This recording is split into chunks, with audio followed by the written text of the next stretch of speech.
The RacinBoys and Track Talk, brought to you by McCarthy Chevrolet in Olathe, with a $10,000 low price guarantee. Welcome to Hour 2 of the Midwest #1 weekly motorsports show, Track Talk, on the RacinBoys Broadcasting Network, brought to you by McCarthy Chevrolet. Once again, here's Scott Traylor and Kirk Elliott. Welcome, hour number 2 on RacinBoys Radio, brought to you by McCarthy Chevrolet, McCarthyChevyKC.com. Presenting hour number 2 exclusively of Track Talk on RacinBoys. And Kirk, we have got, well, maybe just as good an hour number 2 as we have hour number 1. Kelly Shyrock's going to be joining us. He is the defending champion of the King of America Modified Nationals. He will be joining us hopefully here in a little bit. We have a call into him. And John O'Neill Jr., longtime racer, now promoter of Thunder Lake, is going to be joining us here in a few minutes. How about that, Kirk? Lloyd would be proud of us. We're going to talk go-kart racing here this morning on Track Talk, something that we don't always do. Well, it's a big facility in Kansas City. And John's been good to the RacinBoys. There was danger of that track closing down for the year. Somebody didn't step forward and run it. I can't believe that. I cannot believe that track was in danger of closing down. Have you ever been down there before to Thunder Lake? Yeah, I mean, they get a great turnout of kids that come How in there could that and race. racetrack close down? Well, that would be a major blow to the go-kart community if that place closed. If somebody's not capable to step forward and run the place, the owner was going to shut it down. So I can't believe that if John didn't come forward, somebody else would. We'll ask John O'Neill Jr. about that. And again, John has done a lot of broadcasting with us over the years. We've had a lot of fun. Think about the things that we've done with John O'Neill Jr. over the years, Kurt. Yep. All the way back to the I-70 days when we had remember when we had the live grudge race between John O'Neill and Jeff Clem? Live. You remember that? Live on Sports Radio 810. Those were the days. That's back when we didn't have all this programming going on, and we could have live what did we do, like 9 or 11 broadcasts one year on 810? Remember we did that Heartland Park, Topeka, and we were down at Sedalia, and we were at I-70 Speedway, did all those races live. We did pre-race shows. Almost surreal when you think about it now. We were able to do those broadcasts back then. It was fun. What's the chances of that happening on 810 now? What do you think? Probably not good right now. Pretty slim. That's hard to believe that's been 12 years ago that we were doing that, Kurt. What was that, 2001 season? When we did the live broadcast? Yeah, it was 2000. I thought it was the first year you were with me. I was here in 2000. I joined you in 2000. So was it 2000? And 2000 and 2001 seasons. Well, we did all those broadcasts one year. Yeah, but we were there in 2001 as well. Yeah, but we did pre-race shows. Yeah. But I'm talking about those 9 or 11 broadcasts. We did them all in 1 year. Was that 2001? Right. We did them in 2001. Yeah. I remember that. Yeah. The Sedalia, we were down there for several times, it seemed like. 6 times, I think, we were down there. And we were up at Heartland Park a couple times. Right. We went out to I-70 3 or 4 times. We had the big grudge race. Remember Keesman and everybody showed up out there? Clint Boyer was the hot driver at Heartland Park, Topeka when we were doing those broadcasts. He won the championship that year. Yeah. We did them outside of Turn 4 in that little building they used to have there. Mm-hmm. Remember where we did it down at Sedalia? Up in the grandstand, up in they had that box that I don't think anybody's been in there since we were there. The grandstand, right? I don't think anybody's been in there since we were there. That was a great view to watch races. We need to do that again, you know? I don't know if that's safe to go up in there nowadays. David Goodson of Impact Signs and Lighting was the promoter down there at that time, remember? Right. Remember him and Everett having the old mad hot dog? Those were the days. Those were the days, weren't they? You know, and it pains me to think about the races that we did from I-70 Speedway, even more so than Sedalia or Heartland Park, Topeka, because I-70 Speedway is no longer in operation, as we all know. Should we go right into it? We've been teasing everybody. With the people on the chat room, do you want to hear what Forrest had to say? What better time to do it than right now, right? I don't know. You know, the listener can make their own judgment on what Forrest had to say. I don't know if we might be reading too much in. No, because I talked to him off the air too. Oh, you did? Yeah. We didn't. All I go by is what we're going to hear in this clip, and then I'll add to it. If that's all you know by listening to the clip, I'm thinking, you could read that a number of different ways. He said he looked into it in the clip, but I'll take it a step further. So on Tuesday, Kirk and I went down to Lucas Oil Speedway. Forrest Lucas himself was there, was very gracious with his time. If you want to see that press conference, you can go to RacinBoys.com, click on our YouTube on-demand section. It will take you to the list of shows. You'll see it right there. It says Lucas Oil ASCS press conference. I mean, Lucas Oil ASCS. Holy cow. It is a Lucas Oil Speedway press conference. You click on that, and it's got a good portion of what Forrest had to say during the press conference, an interview that we did with him, an interview that Kirk did with Dan Robinson, little sights and sounds of what was going on down there that day. But the most interesting thing that came out of that day to me was the conversation I had with him about I-70 Speedway. Would he be interested in purchasing another track in this area? And I asked him about the rumor that he was interested in purchasing I-70, and this is that conversation. Yeah, and we're going to lead into it by you asking, would you build another track around the area? And then it leads into what Forrest had to say.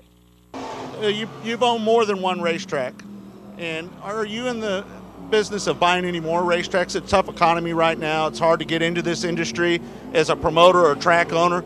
Is that something that you might look into down the road a little bit, owning some more tracks in this area maybe? No, not really. Not at this point in time. Right? We got our hands full here. We just want to be able to, take care of this one. And I don't want to spread it any thinner than we are, because we're really building the off-road series out in the West. We're building at. Well, we always hear rumors, and I will tell you there's a track in Kansas City called I-70 Speedway, and I don't know how many times I've heard, we're hearing that Forrest Lucas is buying the track out in Odessa, and it's a big, piece of land, 285 acres, and a big old legendary track. But I just wanted to kind of squash that rumors to some of the people that, view Racing Boys.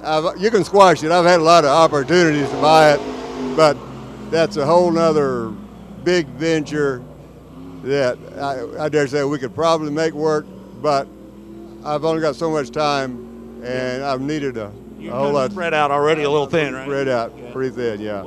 Hey, by the way, you can listen to the entire interview that Scott had with Forrest Lucas by watching that package. Just click that video on the homepage, and you can see that entire conversation. I don't think there's no question. He had a lot of opportunities to buy that racetrack. Did people approach him first, or did he take an interest in? And you talked to him off the air about this. Did he take an interest in it in advance and approach? I don't know who approached the McDonald's. I did not get that information. Who approached to? But obviously there was some conversation with either Forrest, and I doubt Forrest himself looked into it. I'm sure that he had somebody do that for him that works for him. But it's obvious that he thought about it. It's a lot of land up there, right off of I-70, and the history of the racetrack. But the one thing that you don't hear in this interview, Kirk and I were very lucky. We had a chance to sit down and eat lunch with Forrest. Everybody was gone. It was just Kirk and I and Forrest. And I bet we sat there over an hour, didn't we, Kirk? Yeah, it was great. I mean, just sitting there talking about everything. It was not just motorsports. We talked about everything, and it was great. We had a good time talking about it. But one thing that he brought up to me in that conversation that we had was that I-70 was too big, too fast, and too expensive to race at. Forrest didn't need us. We didn't need Forrest to tell us that. We know that racetrack has broke a lot of people. A lot of people have lost a lot of money racing at that place. Right. As you told Forrest, you've seen a lot about every night you go out there, you see somebody double hooked off of that racetrack. It happens, and it happens often. And Forrest isn't into having a racetrack that cost racers a lot of money. That's what he said to us. That's why, just think of it this way. He said that he looked into buying Irwindale, which is closing down, a legendary racetrack in California. Legendary. And he said the track was too big and too fast. And I will tell you, folks, I-70 makes Irwindale look like a flat track. It makes cars look like they're going slow. I-70 does at Irwindale. So if Irwindale was too fast and hard on equipment, when he took a look at I-70 Speedway, he had to say, holy cow, how could anybody afford to race here? And that was one of the issues with I-70 Speedway. But we're too far down the road now. It's been closed down, and the whole facility has been dilapidated for so long that anybody that would take a look at I-70 Speedway now is looking at it in a lot different situation than when it first closed down. Kirk, but it's probably too far gone, would you say? I don't think so for somebody like Forrest Lucas.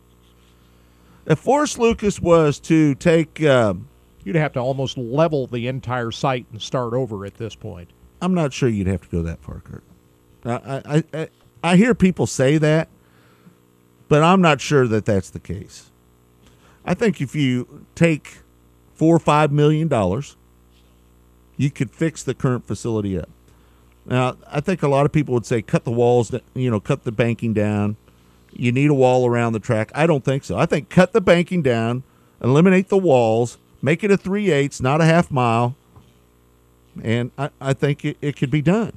Now, I think the buildings, the concession stand, and all that needs to be leveled. But I don't think you need to level the racetrack. Well, the grandstands and everything would have to be completely redone. I mean, it's to this point now with everything else that's going on that facility that you just have to take a dozer and just level the entire site and start over. And if you're going to do that, why would you do it there? Why wouldn't you find a better site? Where is a better site? Location? Where would be a better site? I have not a clue. There could be a better site. You're than that. 41 miles from downtown Kansas City. You're on a major interstate, I-70.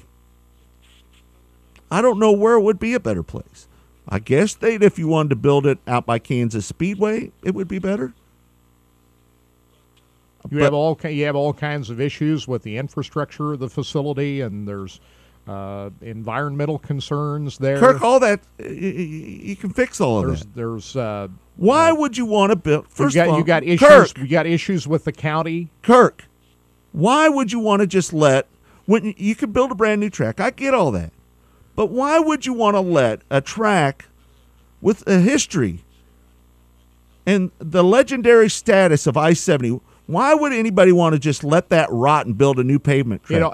It already has rotted and it can be fixed. I think it's too far gone. No, it's not too far gone.